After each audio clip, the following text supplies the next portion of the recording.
Halo semuanya, selamat datang kembali di pembahasan analisis statik. Setelah sebelumnya kita sudah membahas operasi dasar dan beberapa teorema penting matriks, pada video kali ini kita akan membahas penyelesaian sistem persamaan linier dengan menggunakan dua pendekatan dalam matriks, yaitu solusi inverse matriks dan aturan Cramer. Dalam konteks analisis statik, kita kemudian akan melihat bagaimana pendekatan matriks diterapkan pada kasus keseimbangan pasar dua komoditas dan kasus keseimbangan pendapatan nasional yang pernah kita bahas sebelumnya di sesi pertama. Kita mulai dengan solusi asal matriks, solusi inverse matriks. Pada pembahasan sebelumnya, sistem persamaan umum matriks dinyatakan sebagai berikut, di mana matriks X adalah matriks variabel endogen yang nilainya kita cari dalam sistem persamaan. Sekarang, kita kalikan kedua sisi persamaan dengan inverse dari matriks A. Karena perkalian matriks inverse dan matriks asal menghasilkan matriks identitas, maka kita dengan mudah mendapatkan solusi matriks X berikut. Masih ingat juga kan formula matriks inverse ini? Nah, jika kita jabarkan, solusi inverse matriks pada formula ini terdiri dari matriks X yang nilainya kita cari, determinan matriks koefisien, adjoint atau transpose matriks kofaktor, dan matriks konstanta dan atau variabel eksogen. Contoh ini mungkin dapat memperjelas pengaplikasian solusi menggunakan formula inverse matriks. Dalam bentuk matriks, persamaan ini dengan mudah dituliskan sebagai berikut, di mana matriks pertama adalah matriks yang berisi koefisien dari variabel X, disusul dengan matriks X dan matriks D. Sistem persamaan ini memiliki solusi unik karena determinan matriks A tidak sama dengan 0, dan dengan mengikuti formula inverse matriks, solusi matriks X adalah sebagai berikut. Matriks adjoint dari matriks koefisien dengan dimensi matriks 2x2 ini masih mudah dihitung dan mungkin dihafalkan, tapi dengan dimensi matriks yang lebih besar, solusi inverse matriks ini bisa jadi menjadi kurang praktis.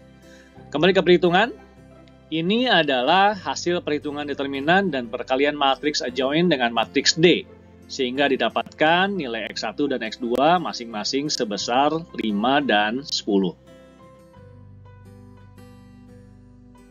Sekarang mari kita beranjak ke aturan Cramer untuk menghasilkan penyelesaian sistem persamaan linier. Saya tuliskan ulang metode inverse matriks di sini.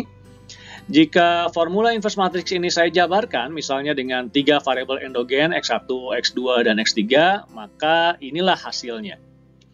Dan kemudian jika matriks adjoint atau transpose kofaktor dikalikan dengan matriks konstanta, hasilnya akan seperti ini. Atau secara umum, solusi matriks X dapat dituliskan sebagai berikut. Teman-teman, inilah aturan Cramer, solusi penyelesaian menggunakan matriks yang lebih sederhana daripada inverse matriks. Benarkah lebih sederhana? Sebelum kita lihat aplikasinya, mari kita jabarkan determinan A1, A2, dan A3 sebelumnya. Determinan A1 pada dasarnya adalah determinan dari matriks koefisien A yang elemen kolom pertamanya digantikan dengan elemen matriks konstanta D. Pencarian determinan matriks ini dengan menggunakan ekspansi Laplace kolom pertama akan persis menghasilkan penjumlahan hasil kali ini. Begitu pula dengan determinan matriks A2 dan A3, elemen matriks konstanta D berturut-turut menggantikan elemen kolom kedua dan ketiga dari matriks koefisien A. Ekspresi persamaan determinan dari A2 dan A3 juga adalah ekspresi formula determinan menggunakan ekspansi Laplace kolom kedua dan ketiga. Dengan menggunakan sistem persamaan sebelumnya, aplikasi penyelesaian menggunakan aturan Cramer dilakukan dengan terlebih dahulu mencari determinan matriks koefisien A, sekaligus untuk mendeteksi adanya solusi unik sistem persamaan atau tidak. Berikutnya, karena dengan dua variabel endogen X1 dan X2 dimensi matriks koefisien adalah 2 kali 2, maka kita lakukan pencarian determinan A1 dan A2. Ini adalah determinan A1 setelah kita gantikan elemen kolom pertama matriks A dengan elemen matriks D.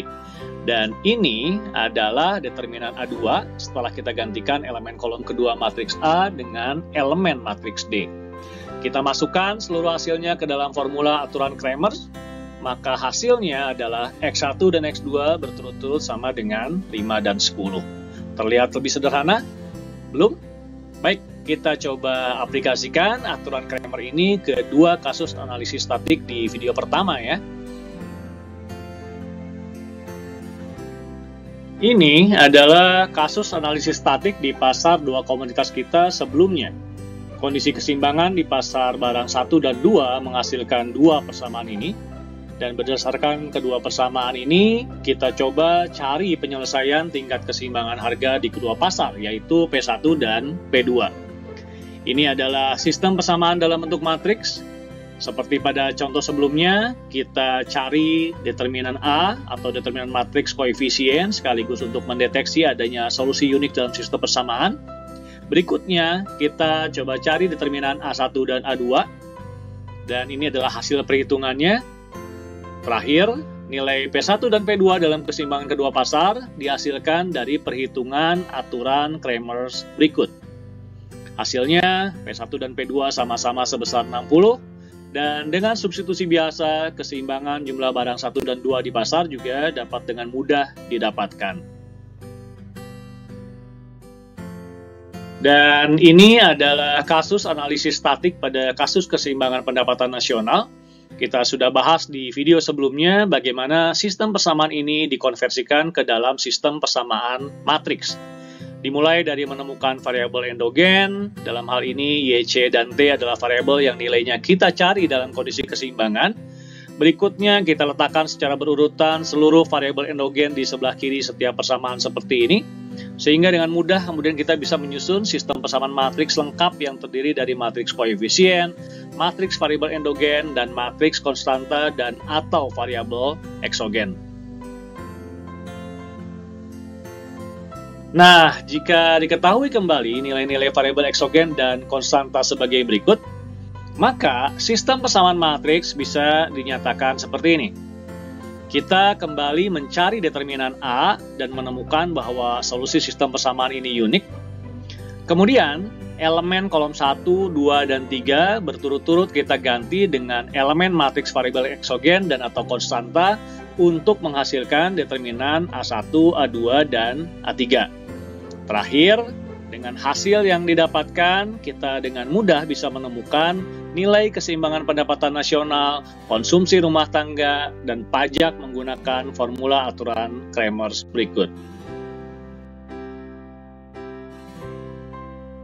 Penggunaan aturan Cramer pada kasus keseimbangan pendapatan nasional tadi menjadi akhir pembahasan analisis statik kita.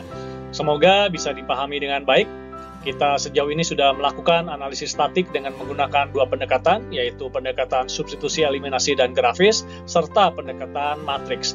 Pada video selanjutnya, kita akan mulai pembahasan mengenai analisis yang kedua, yaitu analisis statik komparatif. Terima kasih telah sabar menyimak dan tetap semangat belajar. Sampai jumpa di sesi pembelajaran selanjutnya.